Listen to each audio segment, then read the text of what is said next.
Atëherë përshëndetje të gjithëve. Unë jam Kleti Zhipali, drejtori ekzekutiv i Lëvizjes Europiane në Shqipëri.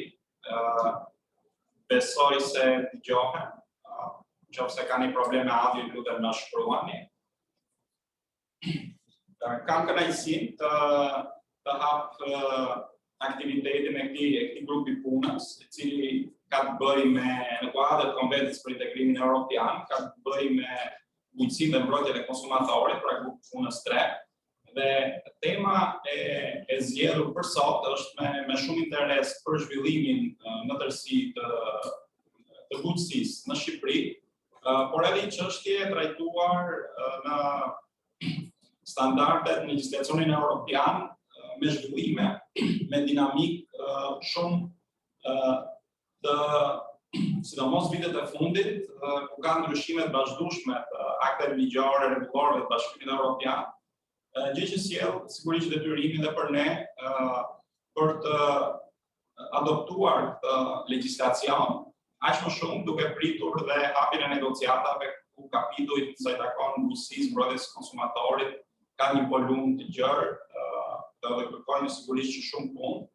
Po ashtu nuk do të harrojmë që ka shumë grupe interesi të përfshira, pra nuk është vetëm administrata apo institucione publike, por janë edhe grupet e interesit, fermerët, agrobiznesit, cilët janë shumë të interesuar dhe konsumatorët sigurisht të gjithë ne për këto aspekte.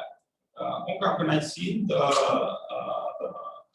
prezantoj dhe gjithashtu dhe të falenderoj për mbështetjen zonën Lauresha Grezda, e cila është drejtore e politikave dhe strategjive të zhvillimit të bujqësisë, sigurisë ushqimore dhe zhvillimit rural, e cila ka mbështetur këto aktivitete me angazhimin e ministrisë, ku dhe sigurisht që duke qenë se ministria është dhe autoriteti kryesor përgjegjës për aktimin e legjislacionit, strategjive të ndryshme, mbikëqyrjen e zbatimit të tij, kanë rolin kryesor në procesin e adoptimit të legjislacionit evropian. Unë duke, siç keni parë nëpërmjet agjendës, fesës, kemi ekspert si shqiptar, po ashtu dhe eksperten slovake, që unë gjithë rastin ta falenderoj së bashku me partnerët tanë të SlovAS, Vjera Baričova, e cila vjen nga Departamenti i Provimit Bujqësor, Ministrisë së Bujqësisë dhe Zhvillimit Rural në Slovaki, e cila do të mbajë një prezantim mbi standardet e marketingut dhe prodhimit organik për përmirësimin e legjislacionit, që sigurisht na shërben dhe ne si shembull për të ndjekur, për të diskutuar ato problematika të cilat një pjesë e tyre mund të jenë të ngjashme me problematikat tona, apo dhe çështje të cilat nuk janë asur te ne, po sigurisht do t'i parashikojmë në të ardhmen se si do mund të trajtohen kjo problematikë. Nuk do ndalem më shumë, sepse siç e keni parë, dhe çështjet janë një pjesë e madhe teknike, pra do të flasim ekspertët e fushës. Shpresoj të kemi dhe më pas në pjesën e diskutimit një diskutim të hapur, ku mund të trajtojmë çështje praktike, cilat janë me interes si për pjesën e ministrisë, pra administratën publike, po dhe si për pjesën e grupeve të interesit, agrobiznesit. Ne kemi, për shkak të kushteve të pandemisë, kemi online Kashin dhe zotin Rapaj, gjithashtu dhe pjesëmarrës tjerë të Këshillit Agrobiznesit Shqiptar, cilët mund të tajnë dhe eksperjencat e tyre praktike mbi temën e sotshme. Nuk do të tum më shumë kohë, kam kënaqësinë t'i jap fjalën zonës Lauresha Grezda për të bërë një përshëndetje aktivitetit dhe sërish duke falenderuar për këtë bashkëpunim. Faleminderit zoti Tani. Kënaqësi që jemi sot këtu në këtë tavolin komunale. Në fakt, një pjesë është online edhe për shkak të kushteve që na detyron edhe situata e Covidit. Jemi kujdesur në fakt që të jemi të kujdesshëm edhe me rregullat anti-Covid. Doja të falenderoja jashtëzakonisht shumë lëvizjen europiane në Shqipëri për këtë sugjerim dhe për këtë përfshirje të ministrisëve, të aktorëve të tjerë që kanë të bëjnë me procesin e integrimit, një proces në fakt i komplikuar, por që jemi të detyruar që të shkojmë këtij procesi deri në fund. Ministria e Bujqësisë është përgjegjëse për 3 kapitujt, 11, 12, 13. Në fakt ministrisht 12-13 kanë asistencë të BE-s dhe kapitulli 11 është një ndër kapitujt që nuk kanë asistencë nga asnjë donator për momentin. Dhe në momentin që na erdhi edhe sugjerimi kërkesa nga ana juaj, sinqerisht filluam edhe këto diskutimet me qëllim që edhe ne të përcaktonim cilat do jenë temat kryesore për të cilat ne do ishim të interesuar. Fushat janë të gjëra, por u përqendruan në 2 më kryesore, ato që kanë të bëjnë politikën e përbashkët bujqësore, si dhe me prodhimin organik apo dhe me fruta perime. Ministria e Bujqësisë për momentin po harton 2 dokumenta kryesor. Dokumenti i parë ka të bëjë me strategjinë e bujqësisë, zhvillimit rural dhe peshqimit, është një grup i punës dhe Zoti Gjipali e përmendi pak më parë që prezent në këtë takim sot janë edhe aktorë të fushës, të cilët janë pjesë edhe hartimit të strategjisë. Strategjia duhet të përfundojë deri në fund të vitit, prandaj duhet të themi komente, ide, sugjerimet dhe secilit prej jush me qëllim që të kemi një dokument strategjik jo që ta mbajmë në rak, por një dokument strategjik që do përfshi prioritetet kryesore të bujqësisë dhe zhvillimit rural për sa i përket 7 viteve të ardhshme. Dokumenti i dytë për të cilën ne po punojmë është dokumenti për sa i përket IPAR-3-shit. Janë hartuar 9 studime sektoriale deri tani, jemi në fazën e konsultimit, shumica prej jush që jeni online janë pjesë e këtyre diskutimeve, konsultimeve për sa i përket studimeve sektoriale, dhe të gjitha këto studime më pas do përkthehen në këtë dokument strategjik që është IPAR-3-shin, mbështetja e BE-s në vitet më vijim. Kemi mbyllur IPAR-2-shin, kanë qenë 3 thirrje, jemi në fazën e fundit të lidhjes së kontratave për sa i përket thirrjeve të fundit. Interesi është jashtëzakonisht shumë i madh.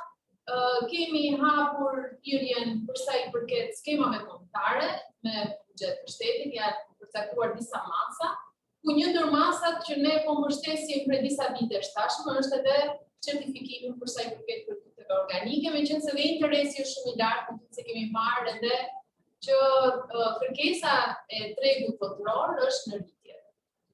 Këto janë për sa i përket pjesës së përgjithshme të situatës në Ministrinë e Bujqësisë. Sigurisht, paralelisht po punojmë edhe me pjesën e legjislacionit, pjesë të cilën grupet e interesit kanë qenë të përfshira. Dua të falenderoj jashtëzakonisht shumë edhe mbështetjen e ndihmës slovake le të themi, të Ministrisë së Jashtme të Slovakisë, të cilët kanë qenë të përfshirë her pas here në fakt edhe nëpërmjet takimeve tona që kemi bërë në ministri, por edhe nëpërmjet këtij aktiviteti dhe një seminari tjetër që do organizohet javën në vijim, për sa i përket mbështetjes së asistencës teknike tek pjesa e legjislacionit. Pjesa e legjislacionit, siç e tha edhe zoti Gjipali, nuk është vetëm ministria. Sigurisht ne marrim iniciativën dhe jemi kryesorët në hartimin e legjislacionit, por të gjithë grupet e interesit, institucionet në varësi të Ministrisë së Bujqësisë duhet të jenë pjesë e hartimit të këtij legjislacioni. Me shumë interes është ndarja e eksperiencës slovake, sidomos ditën e sotme, dhe prandaj gjatë diskutimeve që patëm edhe me Gledesin, vendosëm në fakt që mos të merrnim shumë kohë ne të dy, por të jepnim më shumë kohë ekspertëve, si shqiptar ashtu dhe të huaj. Gjithashtu dua të falenderoj edhe ekspertin shqiptar zotin Xhafa, që në fakt ka qenë një ndër personat ekspertë që na ka ndjekur gjatë gjithë kësaj kohe, dhe është në brendësi të situatës, le të themi, aktuale të sektorit të bujqësisë, të pjesës së parafrimit të legjislacionit, dhe në momente të tilla për ne është pak më e thjeshtë në fakt edhe adresimi i çështjeve me shumë interes nga ana jonë. Duke mos u zgjatur shumë, ju falenderoj edhe një herë për pjesëmarrjen personat që janë përfaqësuesit e aktorëve të ndryshëm që janë online. Gjithashtu duhet falenderoj edhe një herë Lëvizjen Europiane për iniciativën e ndërmarrë. Megjithatë, kam përshtypjen që mund të bëjmë edhe ndërhyrje apo edhe në fund mund të diskutojmë edhe çfarë mund të ndodhi në hapat e mëtejshëm dhe si mund të vazhdohet ky bashkëpunim dhe kjo asistencë në PMC. Me shumë interes e shikoj dhe pjesën e diskutimeve.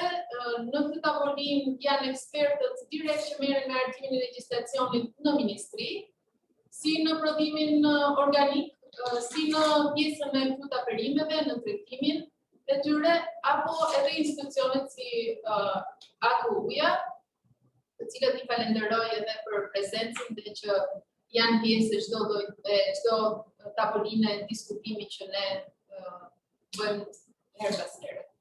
Ju faleminderit.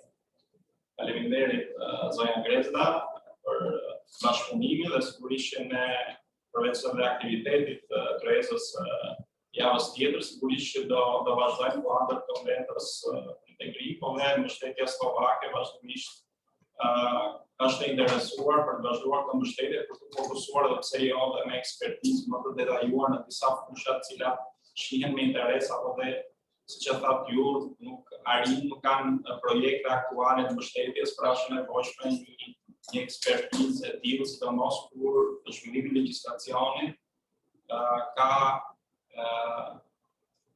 dinamika të reja, është një fushë e cila vazhdimisht që janë fushat në dinamikën të themi në Bashkimin Evropian.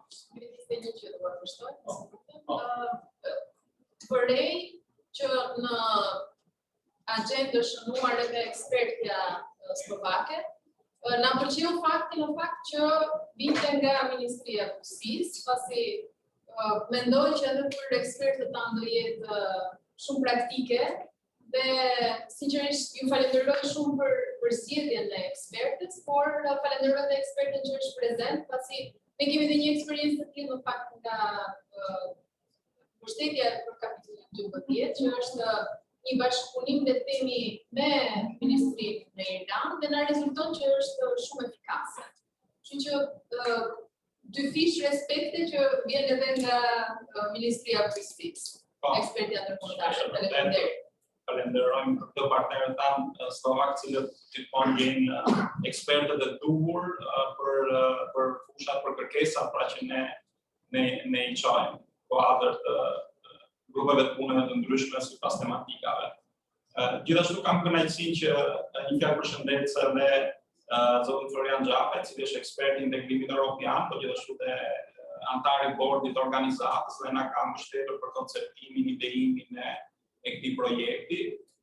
Kam kënaqësinë duke qenë se vazhdimisht kam mbuluar këtë fushë, kënaqësi që përshëndesim ta. Faleminderit Kledis, është kënaqësia ime për së pari të shoh në këtë angazhim përbashkët të ministrisë dhe të shoqërisë civile. Për mendimin tim kjo është rruga e duhur. Kjo është një preluд shumë I mirë, një bashkëpunim shumë intensiv që duhet të vijojë në procesin e negociatave për anëtarësimin e Shqipërisë dhe një proces që është shumë vështirë dhe sigurisht që përgatitur 2013 është dhe me shumë ngarkesë. Gjë që nuk mund të përballohet dhe nuk është përballuar në asnjë nga vendet e anëtarësuarisht në Bashkimin Evropian. Dhe pra gjithmonë ka patur bashkëpunim të administratës në institucione shtetërore me shoqërinë civile janë marrë më të mira të shtypeve në këtë ushtrim kompleks dhe shumë kërkues. Pa u zgjatur, u bashkuar me dy parafolësit, është me shumë interes si prezantimi I ekspertës slovake, po ashtu dhe ndërveprimi I ekspertës me ekspert shqiptar, disa prej tyre janë në tavolinë, disa të tjerë janë online. Unë do të ndalesh edhe në dy këndvështrime, pa u zgjatur shumë. Legjislacionin për pjesën e prodhimit organik, me qenë se unë më shcaktuar këtë temë, unë do të dy fjalë vetëm për këtë temë, në Bashkimin Evropian është duke ndryshuar, tërësisht.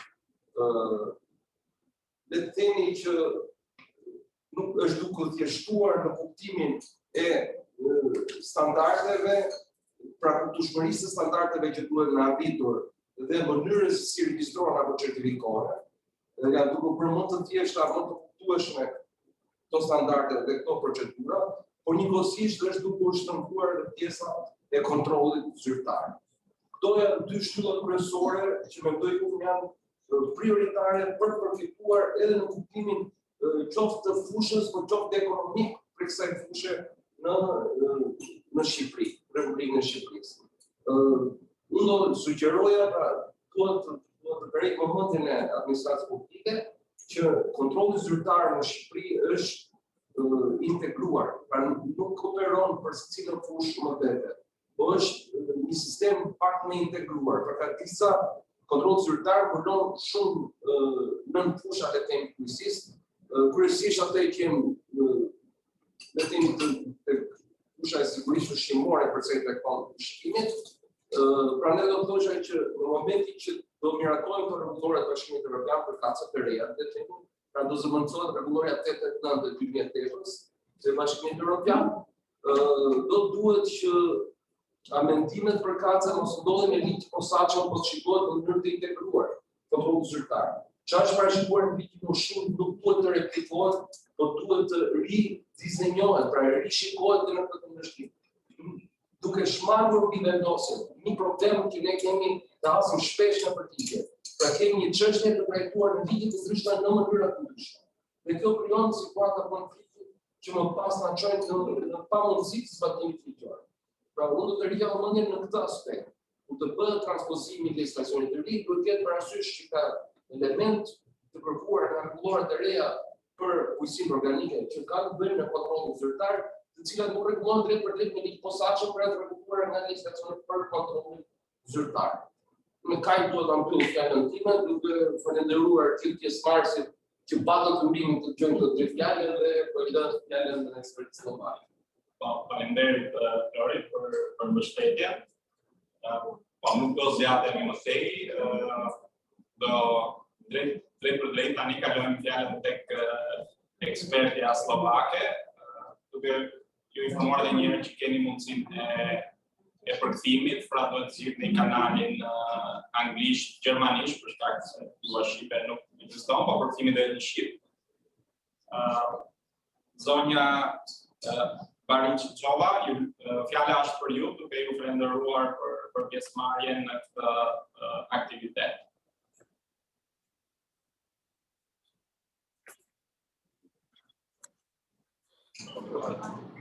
Thank you very much. I'm very delighted to work again with Albanian colleagues because this is my first experience that I am not in Tirana, but before I've been there maybe a couple of times, and I had a chance to visit your fields and producers and also street markets and so on.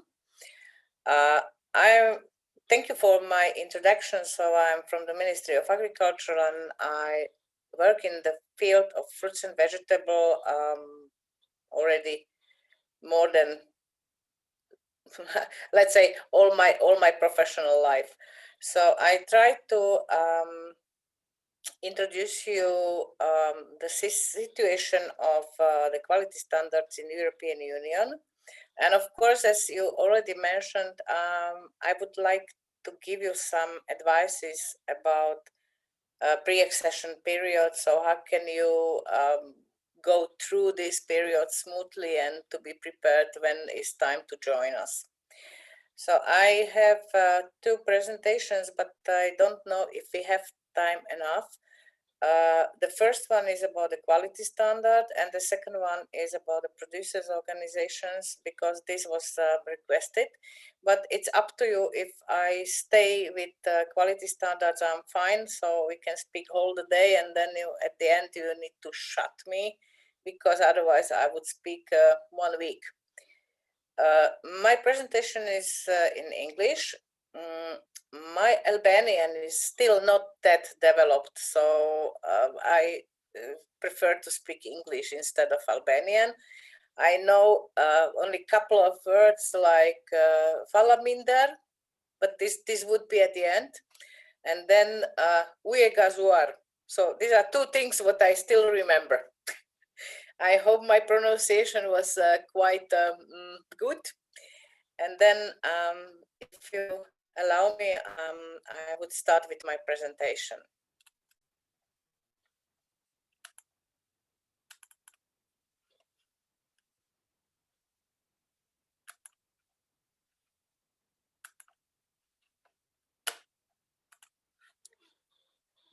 So the first topic I would like to speak is about the quality standards.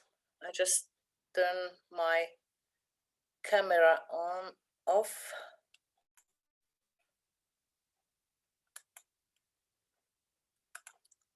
Like this. So the first thing is quite a large topic. So this is about the quality standards in European Union, but not only. For fruits and vegetables, we have a very unique system over the world because European standards are harmonized to standards from European Union. First, what is very important to know that there is a general classification of standards. There are two groups of standards, private standards and public standards. The public standards, they are set by government or international organizations, and government can apply them to their own system. Private standards, they are mostly, or 99.9%, they are established by private organizations. Usually they are the big supermarket chains, and they have these private standards and they apply them for fruits and vegetables. But these standards, they are about the performance. So these are not standards about the product, not the quality standards as I will speak later on, but they are about the process and performance of the whole chain. So this is the big difference. When we speak about public standards, they are mandatory, and standards set by private organizations, they are voluntary, but generally we can speak about a kind of mandatory as well, because if you would like to be presented at the supermarket chains without joining these private standards, you are not able to start with deliveries to the supermarkets. Good example of harmonization of the agricultural quality standards especially for fruits and vegetables, you can see in this chart. The first and the most important in whole this standardization procedure is United Nations Economical Commission for Europe, because they are responsible for setting standards, marketing standards for fruits and vegetables. Once we have approved these standards in Geneva at the Working Party 7, which is dealing with the quality standards, then we have different options. If we are not members of the European Union, we can apply these standards at the national level, so we can just transfer them to the national conditions. European Union has a special agreement with UNECE about the using of quality standards, and European standards for fresh fruits and vegetables are more or less similar, absolutely the same like the UNECE standards. They're just very, very tiny differences. Another possibility is that UNECE standards are adopted by Codex Alimentarius. As you know, Codex Alimentarius is a standard setting body for food. And they started with fresh fruits and vegetables in 1995. Before, it was no work at the Codex Alimentarius about the quality standards. And the last but not least organization dealing with explanation of the standards text is OECD Scheme for Fresh Fruits and Vegetables. And they are dealing with the standards adopted at the UNECE level, and they prepare explanatory materials for each standard and they describe how does it work and what are the differences in different classes and so on. For us, when we started with preparation to the European Union membership, the first what we wanted to give to our producers the same or similar legal framework in standardization. And this is I think this is a very efficient way. We prepared so-called food codex of the Slovak Republic. And in one chapter, we dealt only with the quality standards for fresh fruit and vegetables. That means that when in 2000 we adopted this food codex chapter, and that means that we had 4 years pre-accession period, but we had already the same conditions like European Union has. So this is something what could help you with accommodation to the system. As far as I know, I don't remember how is now, or I don't know exactly how is now in Albania, but I've been there, I think 2 or 3 years ago last time. And so there are no quality standards introduced in the national system. That's why I would highly recommend to use UNEC standards. And in negotiations with the European Union, you have perfect advantage when you have already these standards introduced or applied in your country, because as I told before, the European Commission and the UNEC, they have a special agreement that they harmonize European standards, they are harmonized to the UNEC standards. Then that means that there are no differences, so we have no trade barriers, we have no obstacles in the trade and so on, because the system is the same. And this is what is used in third countries. Third countries, they are countries outside of European Union in international trade. So if country can convince Commission that they are using UNEC standards, they are treated like they would be absolutely in harmony with the European standards. Legal background for this is Regulation 1308 from 2013. And this, as probably you know, that the European Union is now working on a new bunch of legislation. So common agricultural policy is completely rebuilt, and one part is also this Regulation 1308, which would be divided between 2 different pieces of legislation. One is about the strategic plans, and the second one will stay the same, 1308. Of course, it will be different number. But for quality standards in fruits and vegetable sector, situation will remain the same like is now. So there are no expected any changes in the quality standards. For both sectors of fresh and processed fruits and vegetable, they are used UNEC standards also at the European level.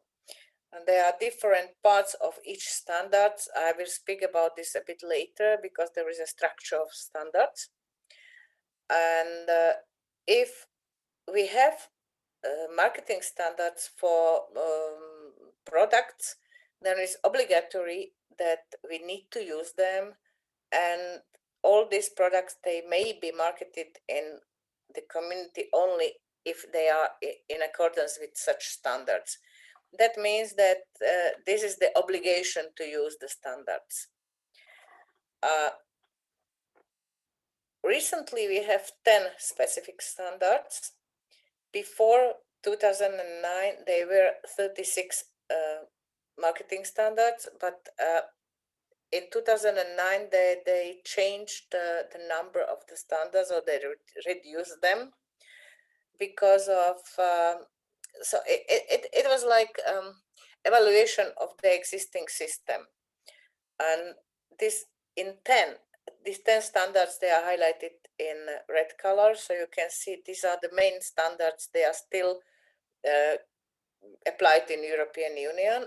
And except of this, we have also so-called general marketing standard, which is applied for all other products.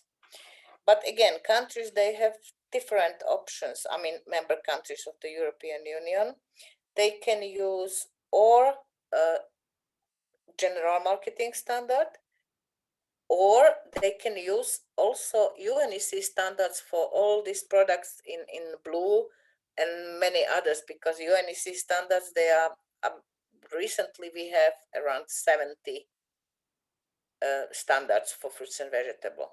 So you can see that there is really very large number of standards, and if producers and traders, they declare that they are using UNEC standards, of course they need to follow them. That's why it is recommended, or this is my recommendation, before accession to start with a kind of national legislation. And in this national legislation, it's very good to use the UNEC standards, because then you are fully prepared for, from one day to another day, your farmers and your producers, they will have the same conditions. This is what we made, and I think it was a good idea.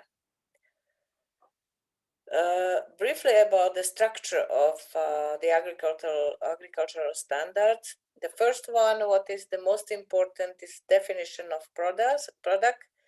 Then we have minimum requirements, maturity requirements, classification, sizing, tolerances, presentation, and marking.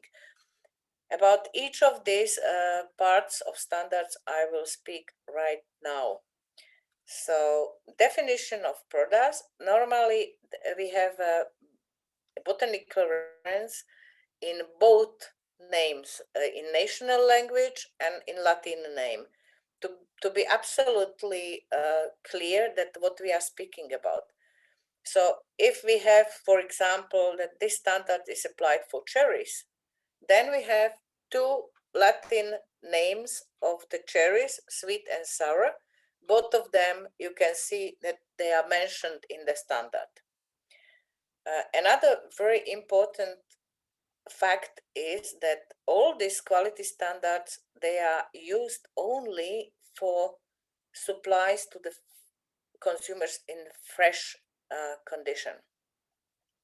So when we have products for industrial processing, they are not included in the standards, and these standards are not applied for such kind of fruit which is intended for juices, jams, marmalades, pickles, or freezing, or whatever else.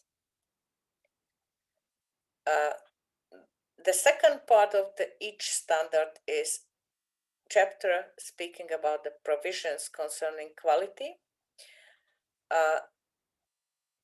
UNEC and European standards, they are defined to be used at the export control stage, and in situations like wholesale or retail, European Union decided to use the same standard as well. So they are used across the marketing chain. So from producers to wholesale, and at the end to the retail, and of course the final consumer is taking this standardized or classified product at home.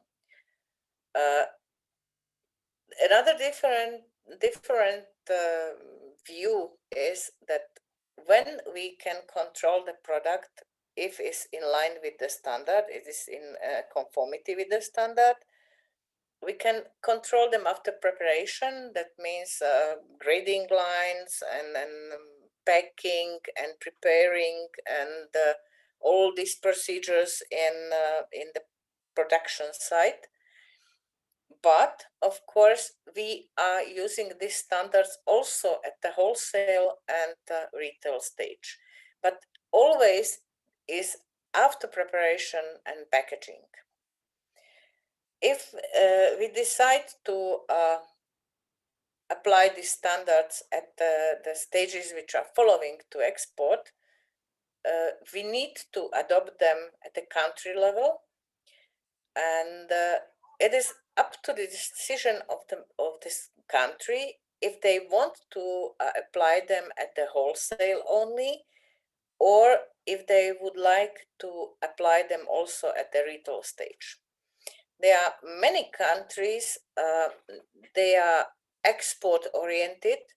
For them is very important to use these standards at the export level, because this is a kind of country promotion, good image of the production and so on.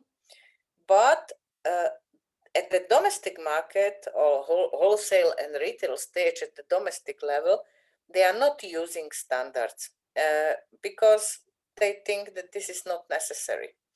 This is, for instance, in Israel or South Africa or okay, these are the two main countries doing that way. And concerning export control and export stage and or using these standards, they are very, very careful, because they know that if they would send to Europe, especially to European Union, products which are not in conformity with these international standards, they would be treated like not good trade partner, or interest would be very low. When we have adopted these standards at the country level, of course, you need to think about that this is a live product. It's perishable. This is the nature, so this is normal. And if we apply the standards at 3 different levels, of course, this needs a time. So when you have fresh products at the production level, it's maybe 1 week, maybe 1 month, maybe it depends on the storage, when you deliver this to the supermarkets. And that's why there is possible to accept that these products, they show slight lack of freshness. This is something what we treat as a natural, but of course there are also limits how far this perishability can be developed. Another part of the standards speak about the minimum requirements. I will describe these minimum requirements, but of course you can see the pictures. This is the first view, and when you see the picture, it's absolutely clear what we are speaking about. So the first minimum requirements is that product must be intact.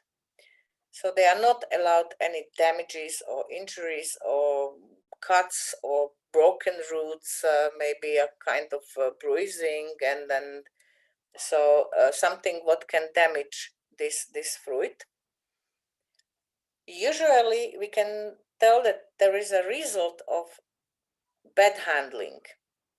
When we have harvest and post-harvest operations like grading and packing, there is always, let's say, the human error, that people, they are not trained how to deal with the product, and that's why they don't take care of the product itself.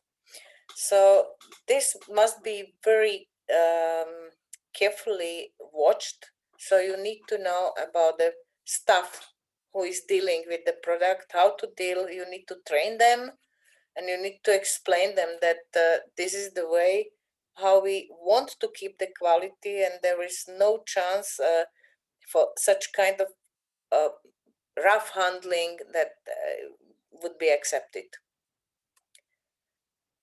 Another second minimum requirement is sound.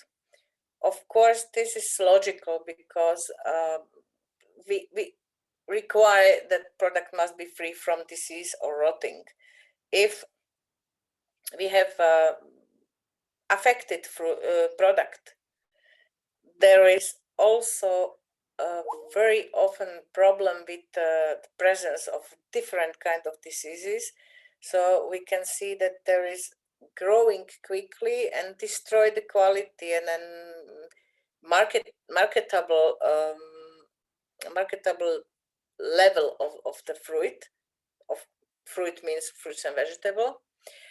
And of course, we need to check this on different stages. This check if we have there any kind of presence of these problems lead to rearrangement of the good. We need to let's say remove this affected product and repack them again. And of course, what are the main factors helping to spread of different kind of diseases? This is usually temperature. So temperature is very important, and humidity. If we have higher temperature and very high humidity, of course, this can be very quickly destroyed. The next one is that product must be clean. If you as a consumer are shopping in the supermarket or whatever, in the street market, wherever, you can see a difference between these two pictures. The first one is dirty with sticked soil, and the second one is reddish, is nice, is clean. And so what is your preference? Of course, everybody takes the clean one. This is usually a problem when we have bad weather, so there is rainy and there is a risk that the product, even if, especially if is this product grown in the field, in the soil, that during this harvesting time, there is sticked soil, there is mud, there is a dirtiness. But of course, they can be also at different possibilities how to spoil the product. And this is, for example, pesticides residues, or when we have residues from the chemical treatment, and you can see this on the fruit. And of course, there are different kind of bird dropping and animal excrements, which is not, I mean, consumer is not happy when is going for shopping and see that the product is dirty. This is not interesting for them. Usually, people, they prefer to have clean products, not usually, but always. And dirty product is absolutely not attractive for them. When we have functioning inspection service, of course, during the control, they usually reject such kind of product from the market because this is already the minimum requirements are not fulfilled. Something what is more or less, we can compare this with the previous minimum requirements, and there are two requirements that are practically free from pests and practically free from damage caused by pests. The first one, usually the pest is presented, so you can see insect or disease, and in the package you can see live animal. And the second one, when we have damage caused by pest, is usually when the pest affecting the flesh, but is no more in the package. As examples, the best example is the presence of aphids on cauliflower. So this is what is visible. And this apple what is on the picture. This is damage caused by pest because it's a worm-eaten fruit, and we don't know if it's a worm inside or already migrated to the different place. When we speak about the marketing quality, fresh in appearance is one of the most important minimum requirements. Of course, we have in mind that there is a perishable products. Fruits and vegetable is from more than 90% is very perishable. So this is different kind of presence of aging of the product. You can see that there is kind of like shriveling, wilting, or just simply they dry out. Of course, we can keep this freshness also by optimum combination of temperature and humidity. When we store for long term, like carrots or parsley or different kind of vegetables, we can modify the atmosphere in the storage place, and then we want, this is the way how we can keep the freshness for longer. Usually when you use this so-called ultra low oxygen storage places, usually we don't store fruits or vegetable with the leaves like you can see here, this parsley. What is also one of the key factors what can influence the freshness is also the weather conditions during the harvest. Usually there is a strong wind or high temperature or direct sunshine or rain, and you can see that if you are harvesting not in the proper conditions and in the proper time, then you very quickly can have product which lost appearance like this. You can see that radish is assessed, or it's sold also with the leaves. And if you have in the store something what is green and turgid, so the leaves are fresh, you can see that they are nice. And in comparison, you have second picture when the bulbs are still okay, but leaves are already wilted and they are not nice and not attractive for consumers. Then we have a couple of requirements. They are still in the minimum requirements package. So free of abnormal external moisture. So this is something what is very interesting to explain, because usually they can be different views on what does it mean abnormal external moisture.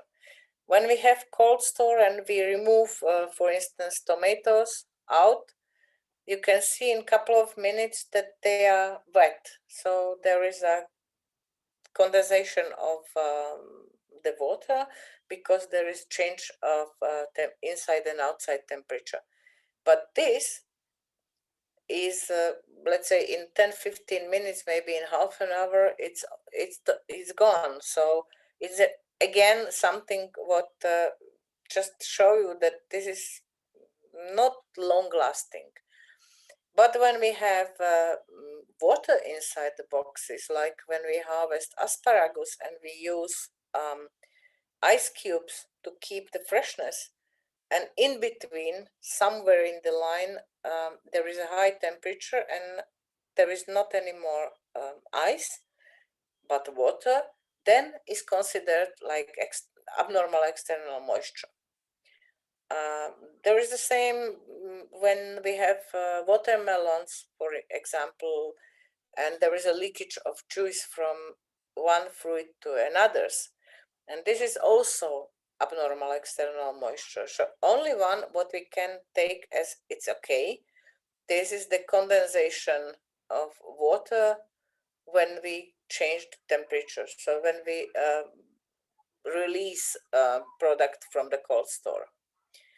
Then another thing, what is also very often is that we ask for free of any foreign smell and taste. What does it mean? Maybe from your practice, you know that then when you store together, even for a short time, when you store together, let's say, potatoes with apples, and after a couple of days, all apples, they have the same taste and the same smell like potatoes.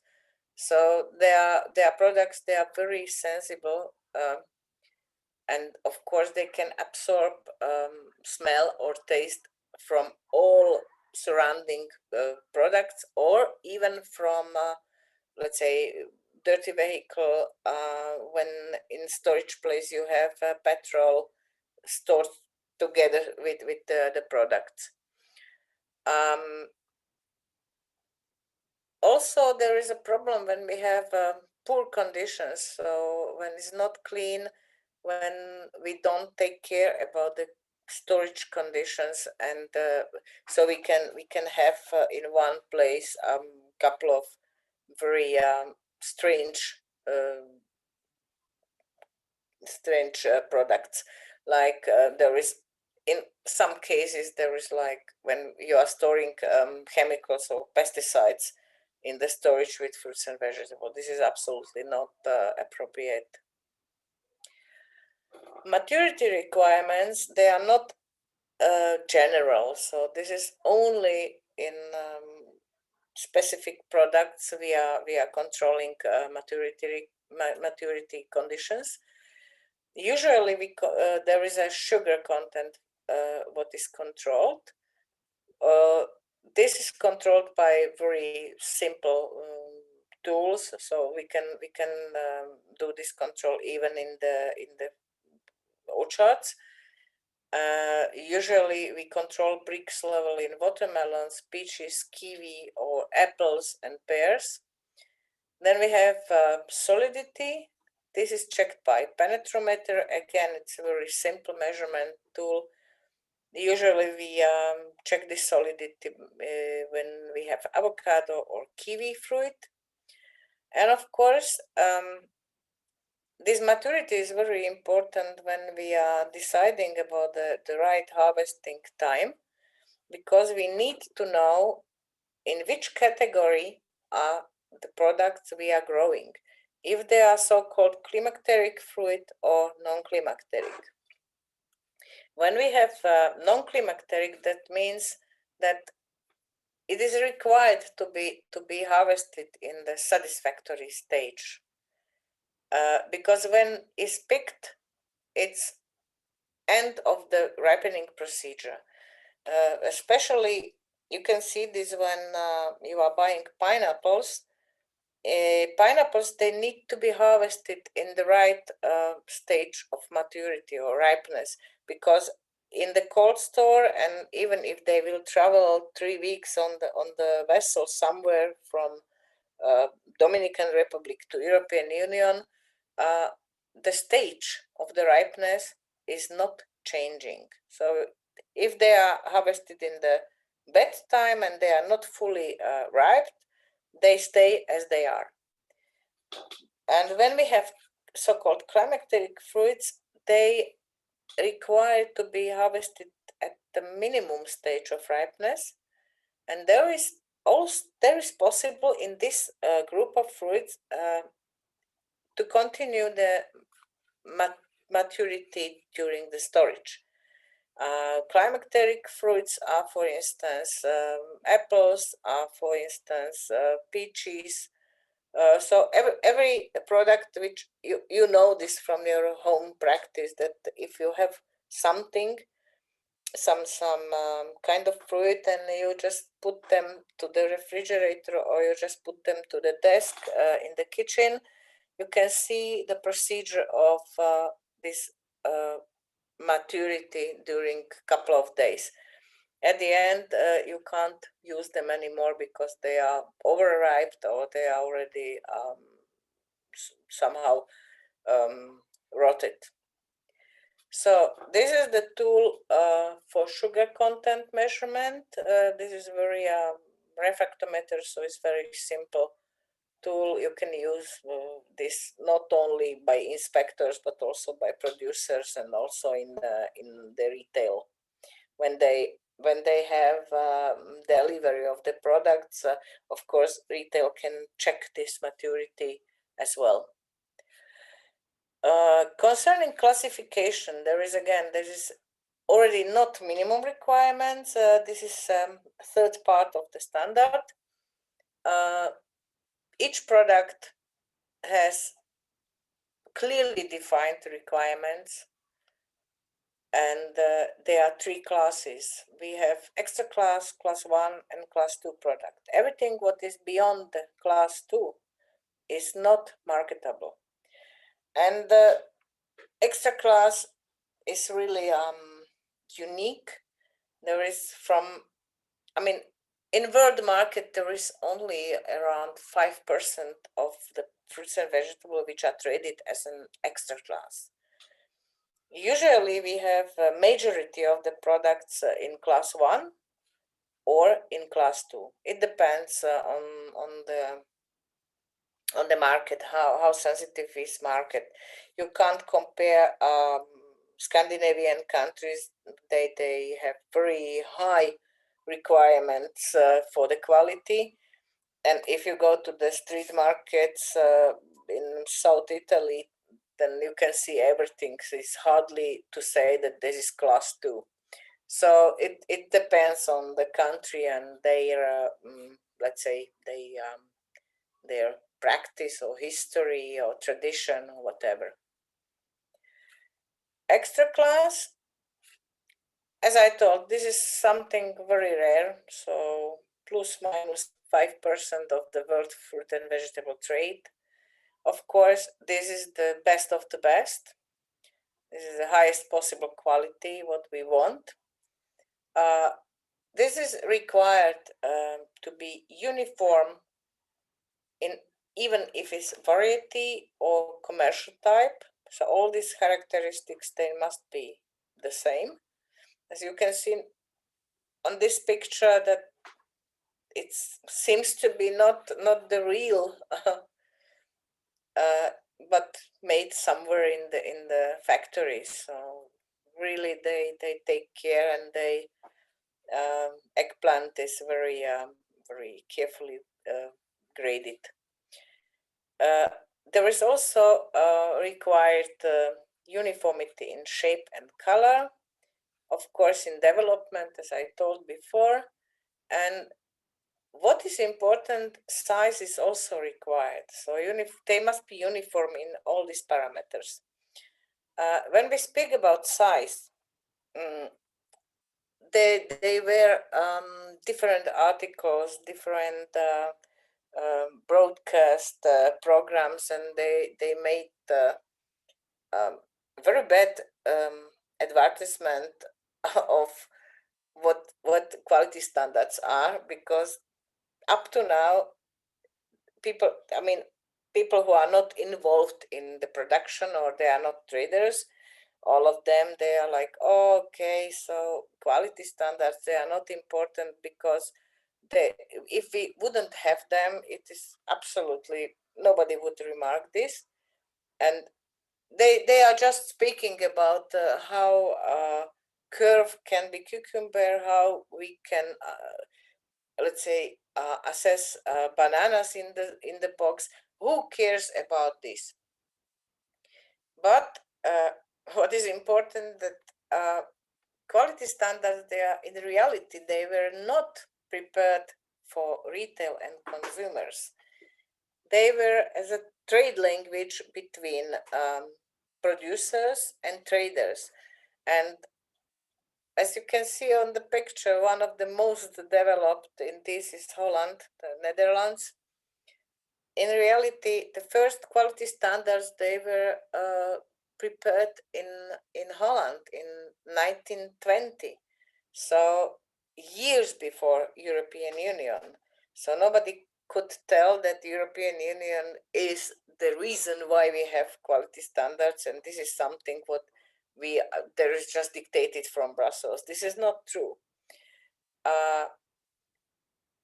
So all this issue about the size, about the shape, and so on, these are absolutely not important for the final consumer, but they are very important for producers and for packers and for traders.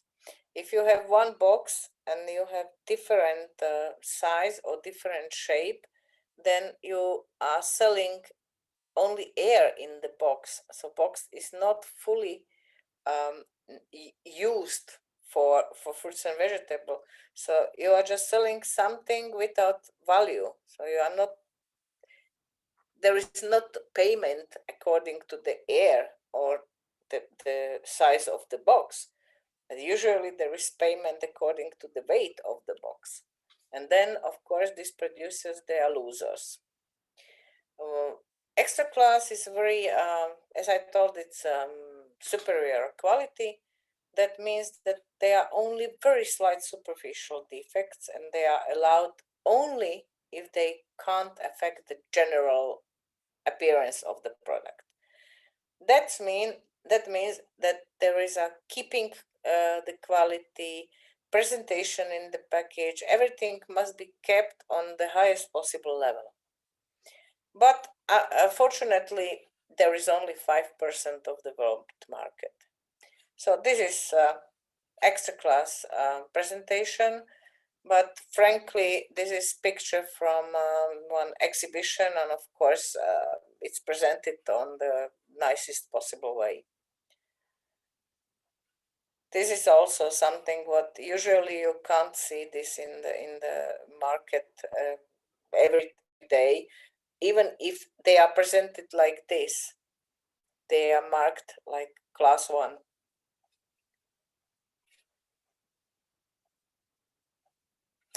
Class 1, we can speak about the majority of the fruits and veg production. This is traded in class 1, which is good quality. You can see the difference between superior and good, so they are like steps. But class 1 is also very good quality from the side of shape, color, development. All these characteristics, they must be kept. And of course, if we have very slight defects allowed in class extra, then in class 1 we have already slight defects. So this is always the problem, because when we read the text, and I would ask you, 20 of you, tell me what is for you slight defect, I would have 25 different opinions. And that's why they are very important, these interpretative or explanatory materials developed by OECD, because they are like reference. And what I forgot to tell you, that these OECD explanatory materials, they are also a reference material for European Union, because this is in the regulation. And everything what we can't qualify to the higher classes, to extra or class 1, it's class 2. You can see the difference in the appearance, you can see the difference in the way of packaging.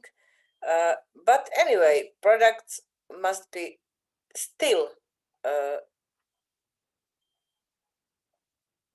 must satisfy the minimum requirements. There are already different defects. There are more defects, much more defects than in class 1. But we ask to retain essential characteristics in quality, keeping quality and presentation in the package. It was a big debate in the European Union a couple of years ago, in 2009 and later, if we can allow different or lower quality than class 2 in the retail, because consumers want to buy this for making jam or marmalade and so on.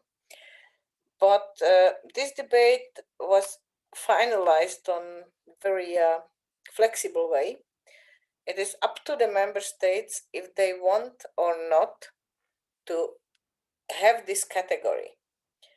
It is again, Scandinavian countries, they wanted to have this because they know that nobody would misuse this. If in south part of European Union, there is again, they are more flexible, and including Slovakia. And if we would allow them to use this, let's say, category for home processing, suddenly you would see in the shops that everything is intended for home processing and nothing is class 1.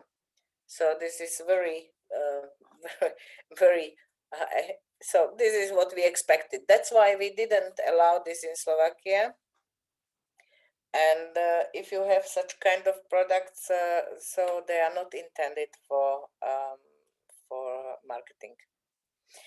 And of course, these products in class 2, they must be reasonable quality. It means like this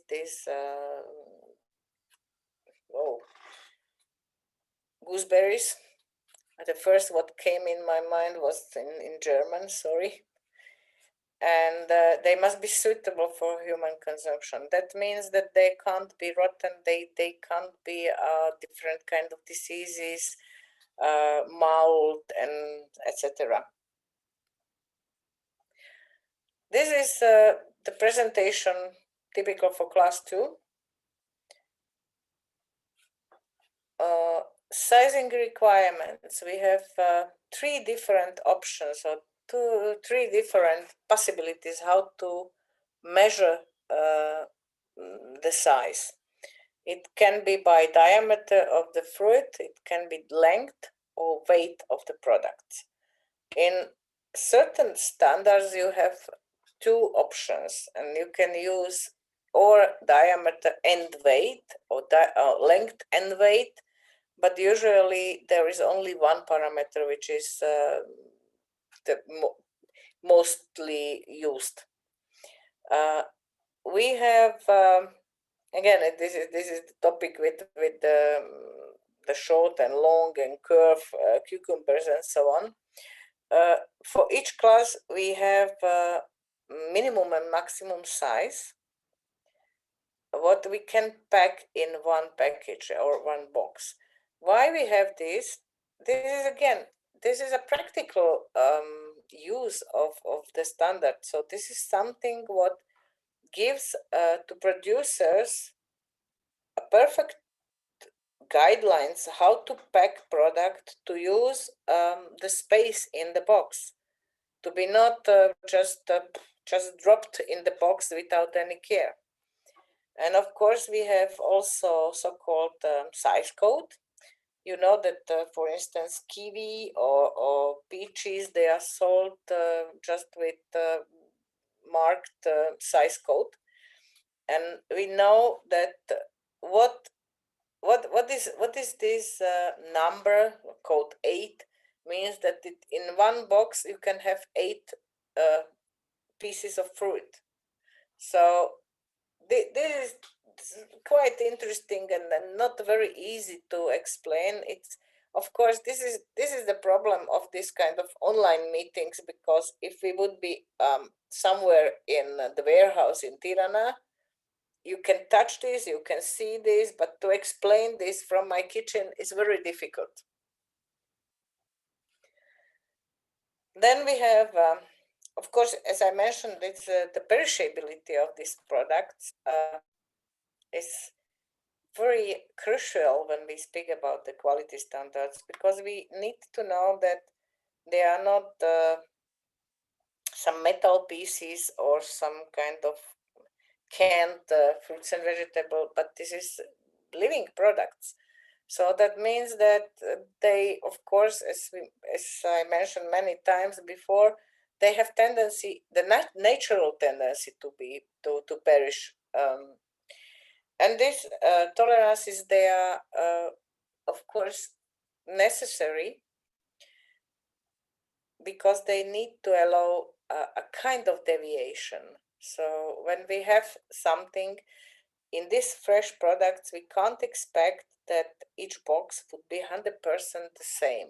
Of course, different fruits are maybe one day earlier mature than the others, and of course you can't know this when you pick the fruits. Generally, we have two types of tolerances. The first is about the quality, and the second is about the size.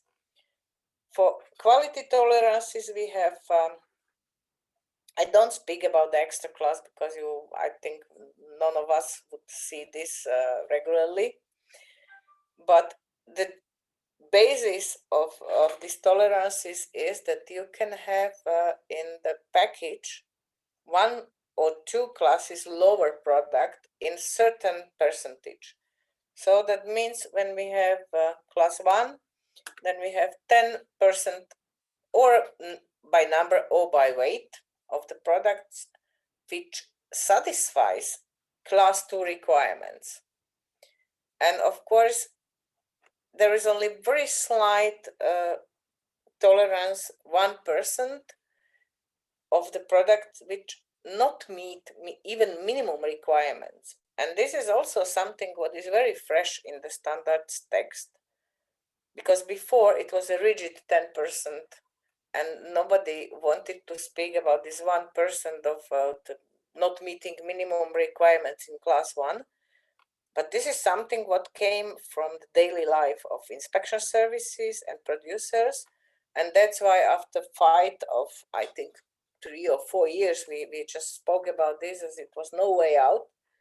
And finally, this 1% was agreed. In class 2, again, is a 10%, but the principle is the same. When we have size tolerances, there is uniform for all classes, so there is no difference in the percentage. We have 10% of the products which is not conform with the size parameters. But of course, if we have these 10 specific standards, in these standards we have size tolerances separately, so it's not same for the all fruits and vegetables. In standard for cherries, we have 10% tolerance which are not conforming with the minimum size, but there are limits for diameter, and they are set for extra class and for class 2 and class 1 and class 2. But this you can see in each quality standard you have described this size tolerance. Concerning uniformity, there is a requirement which is very, I mean, it's important to know what can be. In one package, the content must be uniform. So that means that you can't combine in one package different origins, that you have carrots from, I don't know, from Kosovo or from Albania or from Serbia, I don't know from where, and you put them to the one box. So this is not allowed. And the same is for the quality class and size. So you can't pack in one box different quality classes together, and size must be also the same. What is very common, or was very common, that in the boxes, the upper layer was perfectly class 1 product, but if you get a bit lower, then you've seen that this product is not that much class 1, or is it still okay if it's class 2, but there is also there were also situations when something is sold by weight, And of course, some creative traders, they put it some kind of stones or bricks to the box up to the bottom, and then they put the product as a final layer. So this is misleading, of course, and this is not allowed. So content must be homogeneous and must be the same. Packaging itself is must be on the way that protect product properly. We have requirements. Of course, there is again a question when we speak about the food waste and then plastic waste and then environmental protection and so on, that even if we have that, materials must be new, clean, used inside the package. There is also allowed, or this is also the common practice, there are returnable packages used. And in this case, when you have these crates or boxes from plastic, of course, they must be clean, but nobody asks you that they must be new. Important is that they must be not creating or not causing external or internal damage. So if you put all these pieces in one box, then you must be also very careful how to put them inside, because when you have lettuce and you pack them in one box, 10 pieces, and you don't take care if the roots are just pushing the leaves of the other piece, then you can have perfect packaging, but of course this human factor must be also counted when you have this final operation in the pack station.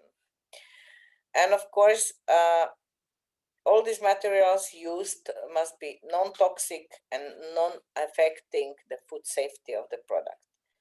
There is also a kind of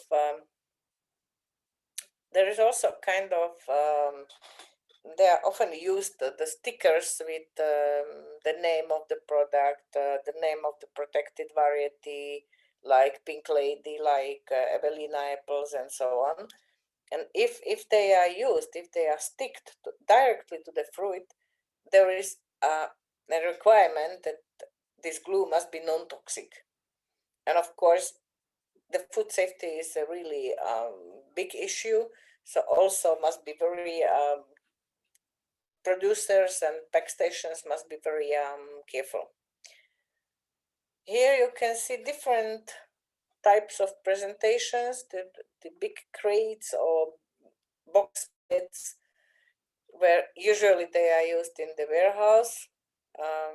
We don't see very often this in the in supermarkets, absolutely not, but we don't see this in the stores. This is usually just for long storage. The second picture is from the street market, and it's in Spain. And this presentation was something like fantastic. We don't have such kind of presentation used. This is really something what these people, they are living with the products. This is a typical extra class presentation. You can see that there is really very careful. This is with the stickers, with the names, everything is there simply perfect. Class 1 presentation, consumers packages of cherry tomatoes. Again, it's protected, is good product. You can see everything inside, so there is no danger that you are buying something what is already rotten or somehow not suitable for consumption. Class 2 presentation, this is a good example that you can have in class 2, you can have, for instance, in carrots, you can have broken roots, and there is not that much care about the size, about the appearance, how does it looks like. So this is the practical point of view. Concerning marking or labeling, again, these are things, they are obligatory also in European Union, not only in UNEC standards. Must be clear identification, must be nature of product only if you have boxes which are closed and you don't see inside. There is like table grapes from South Africa. They are covered in boxes with, so you can't see what is inside. You just can read what is packed there. Origin is usually as a country of origin, but there is also possibility to use name of region. Of course, you have this region in connection with the country, so there is not possible to take only name of the region. Then we have commercial specifications, and this is quality class, usually size. There is also possible to label or mark different kind of recommendations, recommendations on storage temperature or how to use it. But if we once have this marked, of course, it must be kept. So if I put to the box of peaches that store at temperature 12 degrees, then you have problems in the store if you go to the retail for shopping and you see that they are in 24 degrees. So they are not keeping the recommendation of the storage temperature. And the last part, generally, there is an official logo of the National Inspection Service, official control mark. But yes, it is just optional information. But there are just maybe 3 or 4 inspection services within world, not in European Union. In European Union, you have only 2 inspection services using this.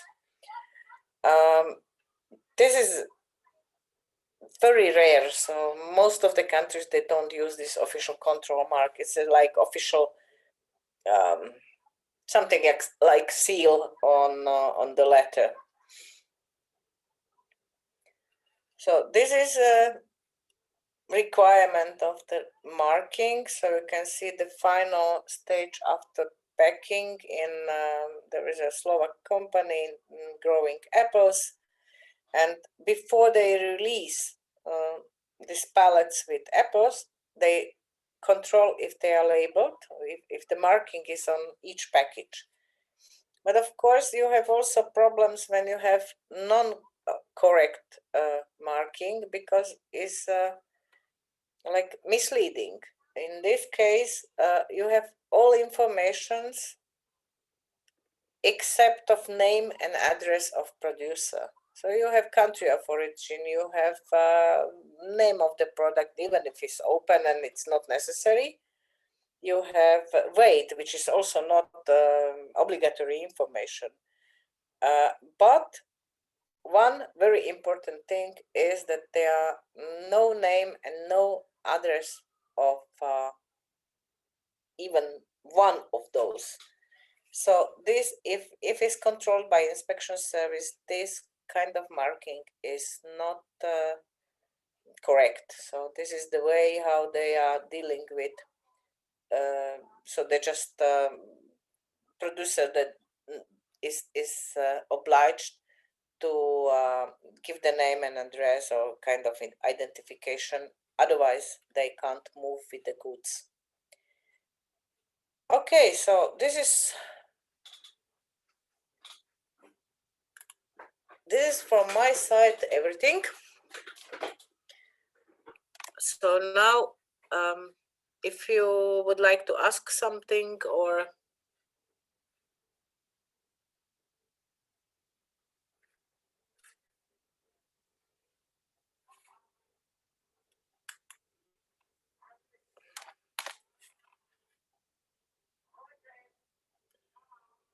can you hear me?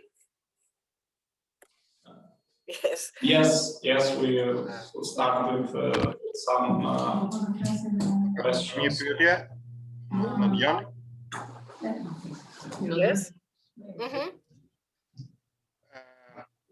Ju folët për vendosje standardesh nga institucione publike dhe private dhe shoqatat. Doja të dija për shoqatat, a ka ndonjë akt ligjor apo eksperiencë të ndonjë vendi ku shoqatat vendosin standarde dhe a kanë kritere këto shoqatat? A duhet plotësojnë disa kritere? Është pyetja e parë. Dhe pyetja e dytë ka të bëjë me zinxhirin ushqimar. Ju folët për vendosjen e standardeve në të gjitha hallkat e zinxhirit ushqimar. A ka ndonjë vend në BE apo jashtë BE-s që ka një eksperiencë pozitive sipas përvojës tuaj për këtë çështje? Faleminderit.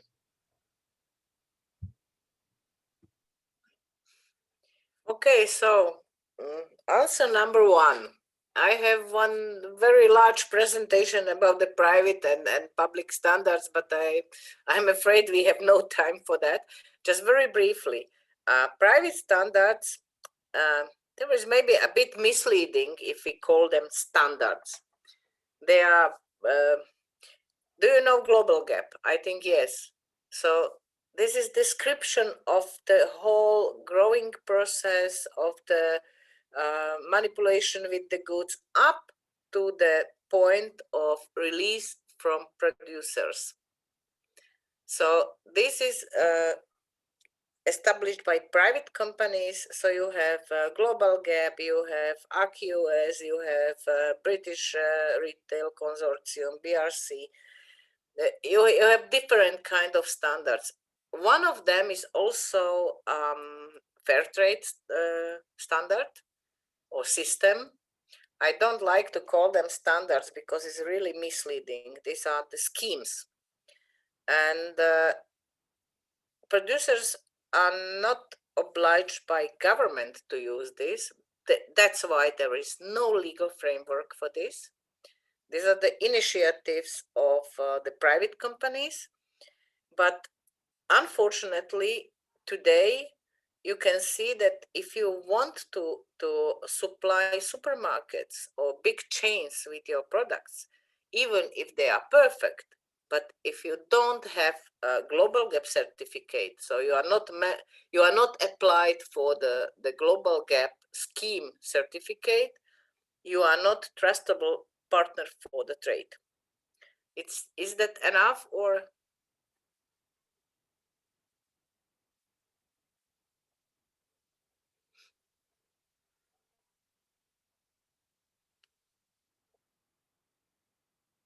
Okay, faleminderit. Okay, and answer two, regarding using of quality standards at all market stages. Of course, we have this in Slovak Republic, most of the member states, I mean, maybe except of some Scandinavian countries, but they are not, I mean, they have much higher requirements from consumers, and there is not that necessary to have at the retail stage quality standards implemented. But for the rest of the countries, if you go anywhere to the EU countries, in the supermarkets, you can see everything is labeled with certain class, and even we require the quality classes also at the street markets. Sometimes it's very difficult for producers, but from my experience from other countries like Central Asian countries like Uzbekistan or in Turkey is the same situation, but very similar situation is also in Italy, in the south part of Italy. They don't want to have a kind of regulation at the street markets and marketplaces. All of them, they explain that this is their tradition and nobody would follow this, and this is very, very difficult to somehow to make this popular in the public. When I've been to Tirana, it's already more than 10 years when I went there first time. We visited a wholesale market. I don't know, I don't remember 100%. It was, I guess it was the head of Growers Association in Albania, and he had big marketplace, and frankly they were different products, very good quality and very low quality, and it was no differentiation between these. So that's why using of these quality standards is, let's say, if you are export oriented, then I highly recommend to have quality standards at the export stage level, because this is, again, as I told it, it's an image of the country, image of the product.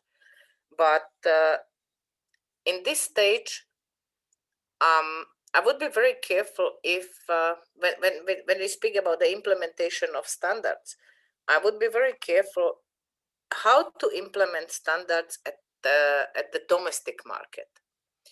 They can be different steps. To start with export standards, and then of course when already the producers, they have already some kind of knowledge, they have some kind of experience, then you can introduce these standards also at, let's say, at the wholesale level. But it is your consideration if you think that it is necessary to have these quality standards also at the retail level. This is completely up to you, because nobody, the European Union, there is no legal requirement that it's obligatory. Member states, they can prepare their own system, what or how be used at the domestic market. It's clear enough?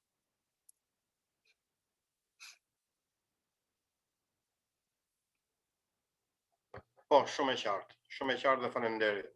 Experience for Jamir. Okay, thank you. And one more thing, what maybe I didn't mention that much, is that you need to have a country policy. You maybe your pre-accession period will be maybe next 4, maybe next 5 years, maybe longer. And in this time, you need to prepare conditions for your own producers to be ready, to be not shocked from day -1 and day +1. And we are members of the EU, and then you have all these requirements immediately. They are just translated to your own language, and they are in force. Nobody asks you whether you are prepared or not. So that's why this was our country experience, that when we have prepared conditions, then it's much easier for producers. And you need to convince your production site that these standards, they are really, they can help them. There is a kind of, let's say, support of their production, and they can sell them in the better price when they have this system implemented. Okay, so this is, if there are no more questions, this is from my side. Yes, there are some other questions. Okay. Kemi zotin Simi, mund të merrni fjalën që ka ngritur dorën.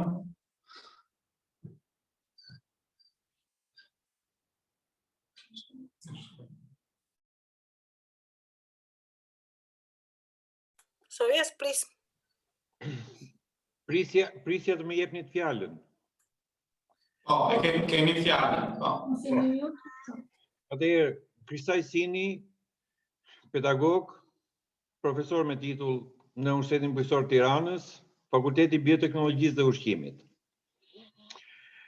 Falenderoj specialisten nga Slovenia dhe edhe për atë që u kujtuan në fund për politikën e shtetit që do bëjë të mundur pranimin dhe përgatitjen për të futur në BE.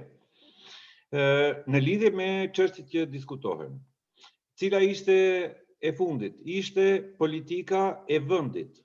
Dhe unë do theksoja atë që kam shkruar që në 2015 në lidhje me një strategji për zhvillimin e bujqësisë për një produkt të shëndetshëm.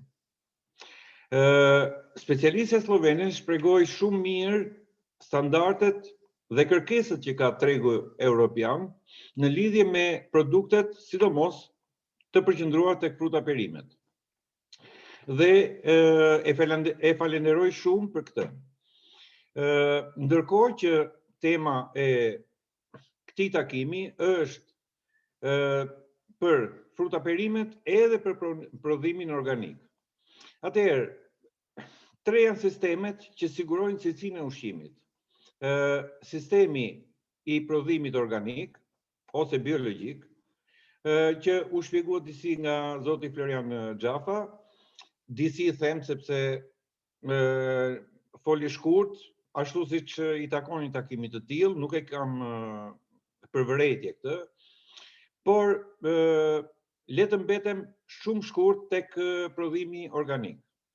Është shumë i dobishëm, është shumë i mirë, është shumë i shëndetshëm. Por siç ka thënë Norman Bowling, që ka marrë çmimin Nobel, nuk mund të sigurojë prodhim shumë të madh për të siguruar atë që është sigurimi i ushqimit, përveç sigurisë së ushqimit. Pra, jo të gjithë kanë mundësinë të ushqehen me prodhim biologjik. Në lidhje me ligjin, do thosha, meqense kam marrë pjesë në grupin e punës për hartimin e ligjit, kur ishte ministër Agron Duka, në 2003-2004, nuk më kujtohet shumë saktë, ligji ka qenë i aplikuar dhe i përshtatur komplet me legjislacionin europian. Vetëm penalitetet ishin sipas kushteve të vendit. Nëse ka pësuar ndryshime, mirë është të përshtatet me ligjin e Komunitetit Evropian për prodhimin organik. Kemi prodhimin konvencional që i siguron shumë produkt, por nuk është i sigurt nga pikpamja shëndetësore, dhe prodhimin e integruar. Atëherë, në qoftë se ne do duam të kemi një prodhim të shëndetshëm, ashtu siç është edhe tema e këtij takimi, prodhimi integruar që po futet gjithësisht në vendet e Bashkimit Evropian, në Itali, Francë, kudo gjet, si prodhim integruar që shprehet në Itali, si prodhim rezonable në Francë, do krijonte një produkt që do ishte shumë i sigurt dhe i shëndetshëm. Ky prodhim patjetër që përveç metodave kimike përdor dhe metodat biologjike që i kthejnë tokës ato që ne nuk mund t'ja kthejmë nëpërmjet plerimit thjesht kimik, por dhe zbaton parimin që të përdoren kimikatet dhe pesticidet sidomos sipas atij parimi që përdor dhe njeriu, që ushqehet dhe mbrohet. Ashtu duhet të ushqehet dhe mbrohet edhe bima dhe kafsha. Jemi tek bimët. Do më falni nëse e zgjas pak, por do të thosha që nuk mund të përdoren kimikate dhe pesticide pafund ashtu siç nga statistikat e Instatit dhe Eurostatit, tek ne përdoren për sipërfaqe, për njësitë sipërfaqes përdoren po ju them 70 deri në 80% më shumë se sa që përdoren në Bashkimin Evropian.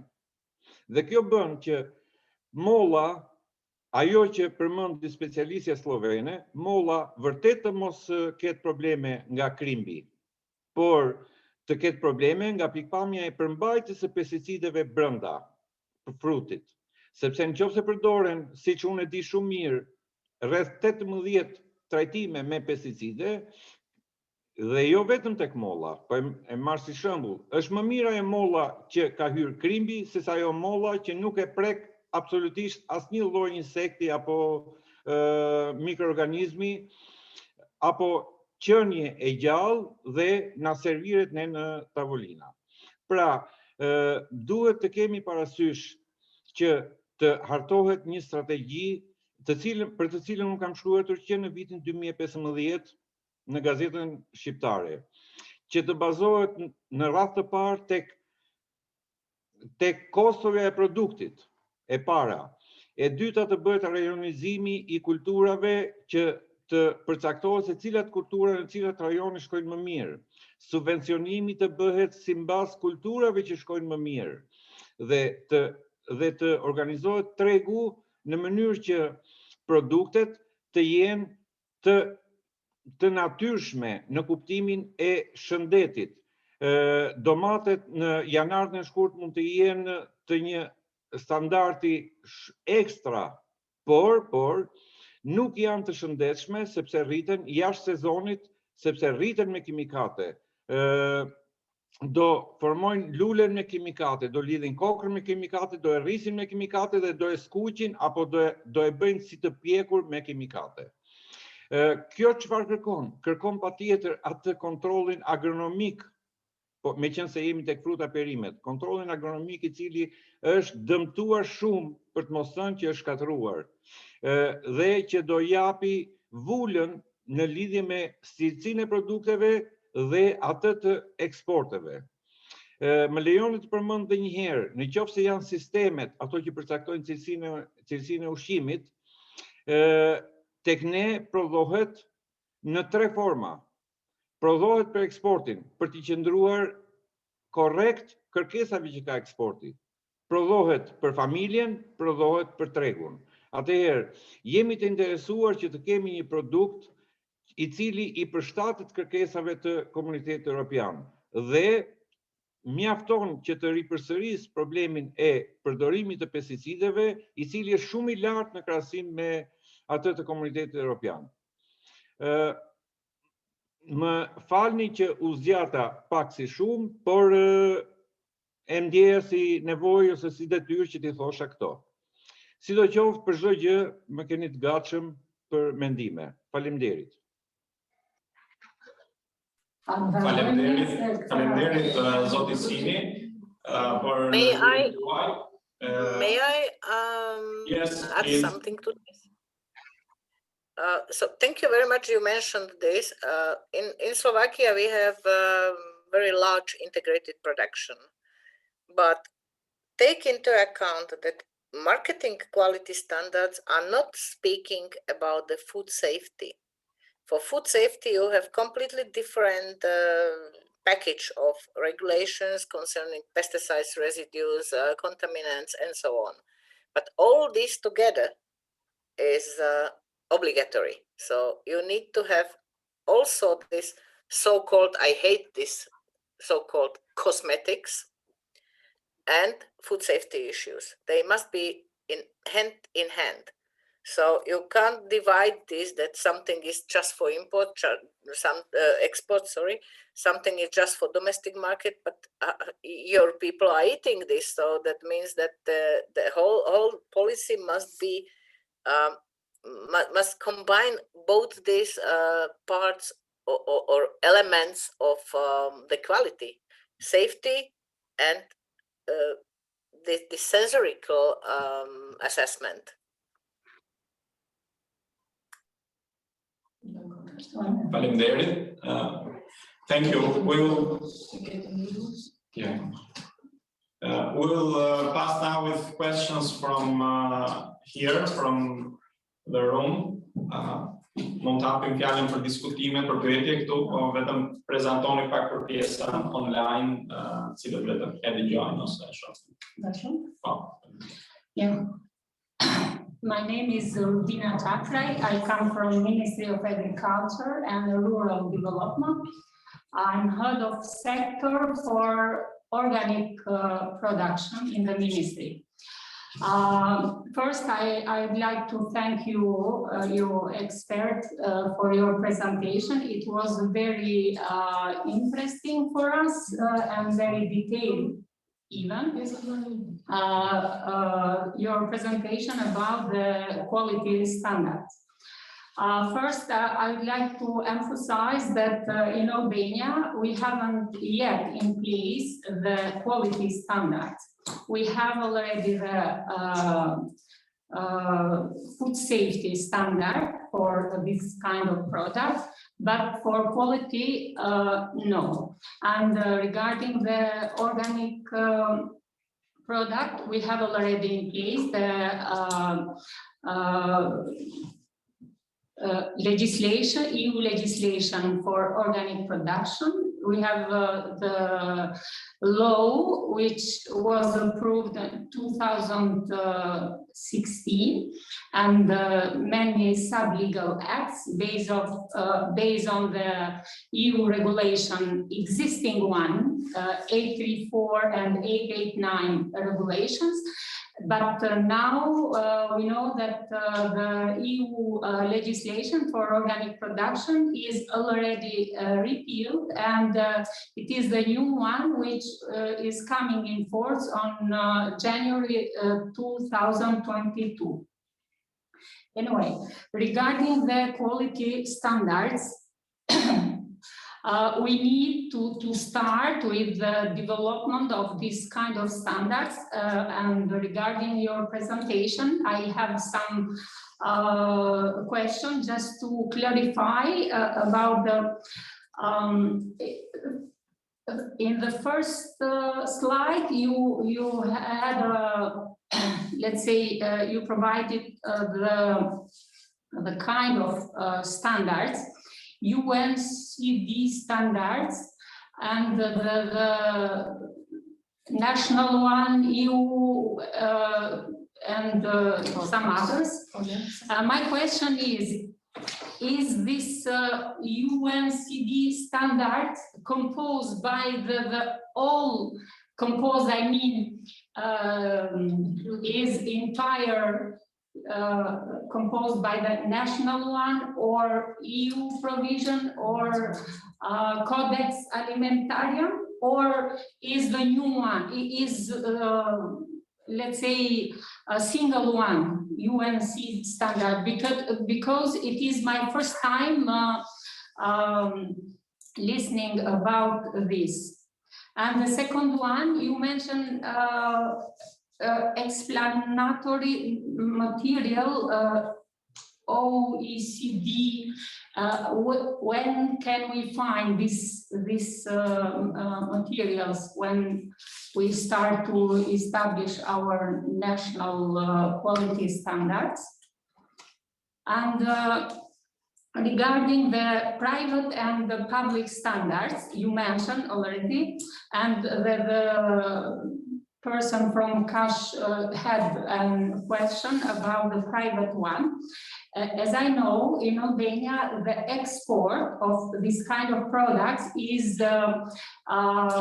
based on the private standards, Global Gap and others one. But my question is allowed to export, that means import from the EU countries based on Global Gap, or need a report of analysis, which is a certificate, let's say, which is provided by the EU provisions? Okay, so 3 questions. Each of them would need 3 hours for detailed explanation. The first one, you asked about the quality standards and how they are. Could you repeat me the first question once again? UNCD. Okay. Yeah. So this is the system, as I told at the beginning, that is a very unique system because we have a couple of international standards, and all of them, they are more or less identical. For us, in European Union, these standards are, okay, they are international standards, but we adopt them to our legal framework. That means that for us is the basis or the reference are the UNECE standards. There is the website of the UNECE. I can provide both OECD and UNECE websites. I send it to Nirvana, and maybe she could spread this amongst you. It's okay? Yes, but in our case, for the pre-accession time, Yes. we can use the EU provisions. We already know, we have identified, because we had the explanatory meeting in the Brussels, you know, Yes. and we have already. So we can start with them, or we have to, this is my question, what is your recommendation in our case? You can start with UNECE standards absolutely without any problem, because European Union would accept this. If you know, in Slovakia or in Czech Republic, we had a different situation because we were the members of the UNECE since 1954.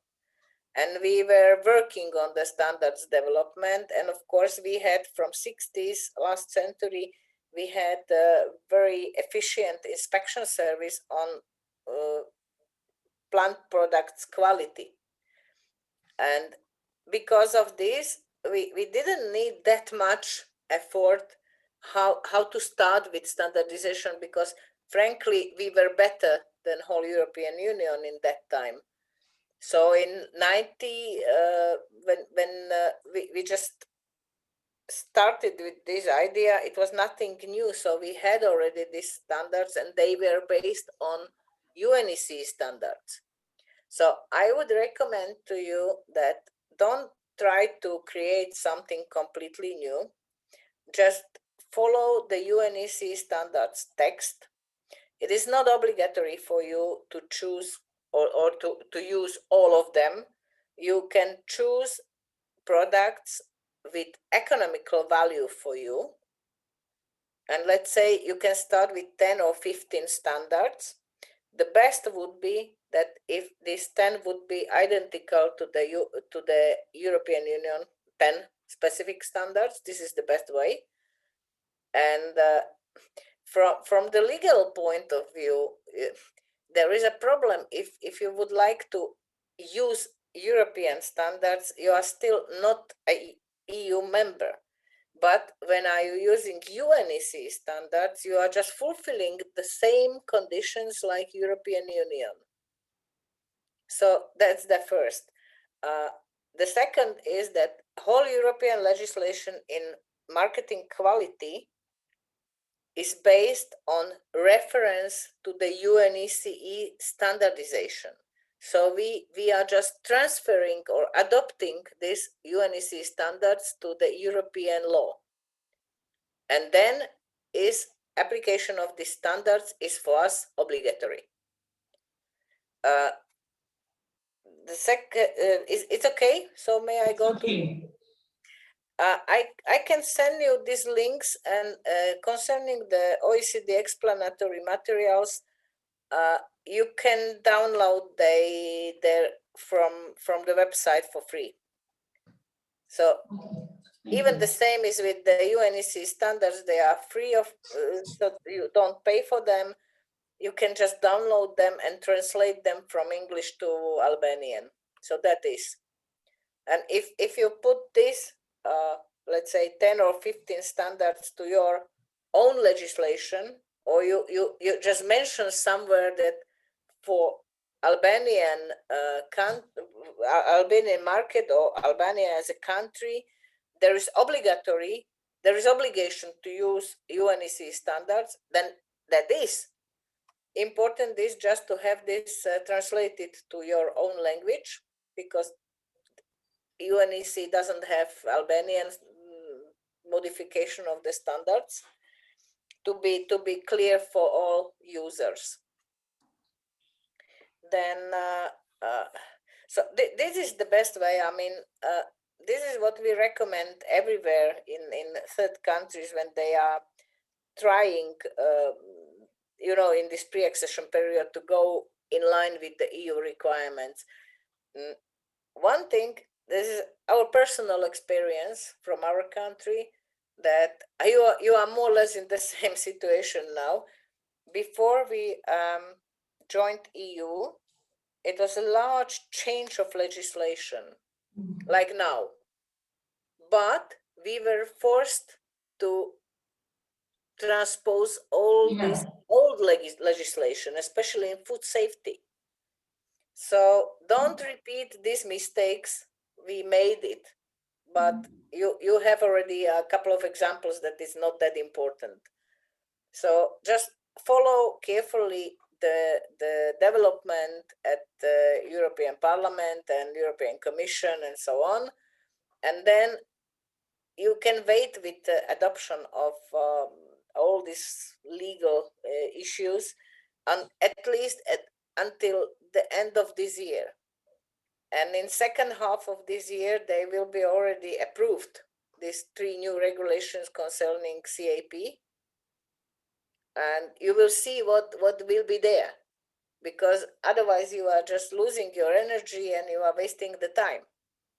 Because anyway, you need to change this and to start with a new legislation, and then you just wasted 1 year, 2 years, I don't know.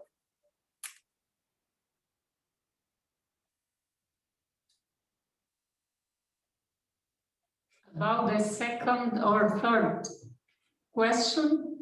And the third question? It was about the export of yes. our products, which Yes. are, you know, basically they are exported based on global gap. Yes. You know. Okay. Concerning export from Albania to the EU member states. Yeah. From the point of European Union member states, you are obliged to have marketing quality standards. They must be kept. Global Gap is private initiative. And then we have no legal framework for this. And this is absolutely not the scope of the control. We are controlling as a EU member states if you are importing apples to Hungary or Slovakia, whatever. First is the quality control. If you are in line with the quality standards that I talked about. And the second is if these apples are from the side of food safety okay. So these are 2 things. But nobody takes care about the global gap because this is a private initiative. This is not the governmental, you know. So if you are exporting from your country and we have no knowledge that you have already well-known inspection service and you have implemented quality standards, then of course you need to wait. So there is a very strict quality control at the border, like in Hungary, and they are checking all your trucks according to the quality standards first, and then they take samples on food safety.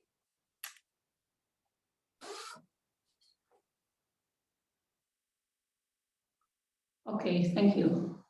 And the global gap is just private initiative, so nothing to do with government. There isn't any provision for third country in terms of quality standards, I mean. Exactly what I thought. For third countries, they must have or identical standards to the EU or similar. Yes, but our producer are already exporting to the EU, as I know, some of food. Okay, but then I don't know how does it work when they are. Okay, thank you. And the border checkpoint, I don't know how does it work when they have no standards. Somebody needs to tell them that, okay, if you want to export this to European Union, you need to pack this like this. But this is not official. Okay, thank you. This is just trade agreement between them up to now. Another question about the organic products is you work in the Ministry of Agriculture. Is organic products included, or who is responsible for organic products in your country? And which control system do you have in place? We have Ministry of Agriculture is responsible from the legal point of view. So we are setting legislation. We are just preparing all these conditions. Then we have Control Institute, who is dealing with register of the ecological, biological production or organic. And then we have also, there is possibility in the organic production legislation of the European Union, there is possibility to delegate control to the private company. And so you have CB system in place. This is what we did. So there are two inspections, like private inspection services dealing only with organic. But of course, they need to put all their results and information they need to put to the control institution.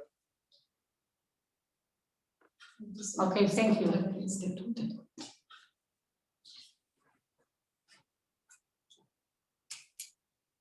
Thanks much for all the presentation. It was really interesting, and of course, we would need more assistance and support, let's say, from your side.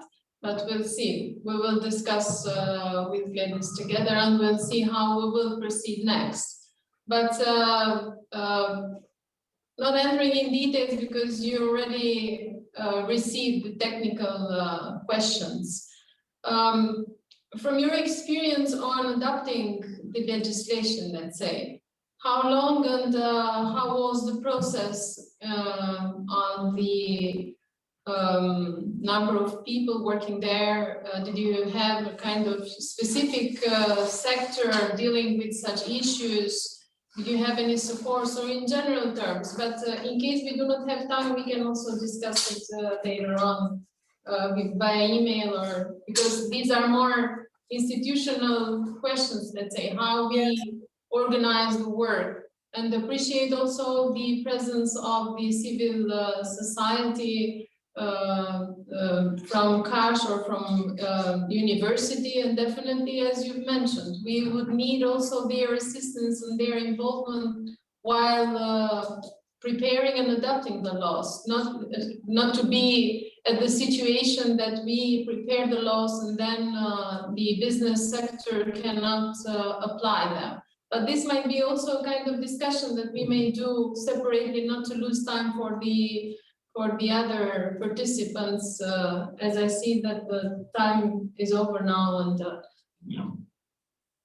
okay, so may I suggest something? Yes, please. I can send these links. In the case you would need any answer or any explanation, just send me an email. I don't know how far you are with the TAIEX in the European Union, because there are also possibilities for this kind of very technical meetings. They can be supported by TAIEX. Yes, you're right. We have applied through TAIEX many times for several issues. The problem with TAIEX is that until the expert comes to Albania and provide us information, then it's time to leave. So it's not that we need a person assisting us continuously.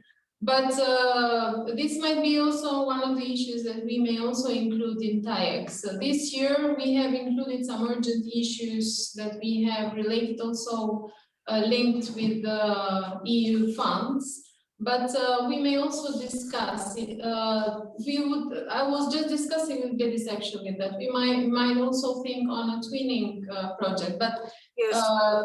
Addressing all these issues, I would think that we would need a specific discussion among us in order to find a solution, because everything you've presented, it looks really interesting, and we appreciate the time and the efforts you put on putting together the presentation. But we need to adapt it on our conditions. So to prepare a kind of action plan, how to adapt what you've presented and how to organize the work and what to approximate first. So are all these issues that we need to address before starting the work. But definitely this is one of the issues, especially the organic production, which is becoming one of the priorities for our ministry and our work. And we are preparing a specific section in the strategy that we are preparing related with these issues. So this is a key issue for us, but how we organize ourselves and how we address these issues step by step, not to approximate, as you've suggested, laws and legal acts, let's say, before we are ready. So here I would see your assistance for us, as you are also coming from the Ministry of Agriculture, and you've already passed this process, so it would be very interesting for us. So this is my suggestion, at least, not to lose time. Okay, so I completely agree with this. Thanks much, Vera. It was my pleasure. So sorry for being just here in Slovakia. Next time I will come to Tirana. Actually, when we came this morning, we were a bit disappointed that we didn't see you, because I don't know, I had an idea that you came to Albania, and when Gedis said that no, she's online, and that's why we had the tendency everybody to be in this room, because we thought that you would be here. So you disappointed us, if I may say so, today. I would be happy to be there, you know, and just we need to wait for conditions, and then no problem.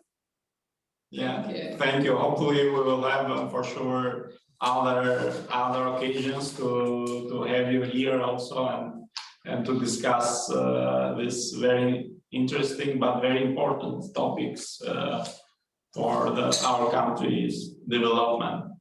So thank you very much, and thank you all participants for being today online and here in the room. We will send invitations for the next session, which will be next week with another topic, and we will stay in touch for all other activities and information that we will also deliver to all participants, the presentations and the additional information which we will receive from the expert. Thanks again, and thank you to the ministry and to the director Greta for this joint cooperation. Thank you.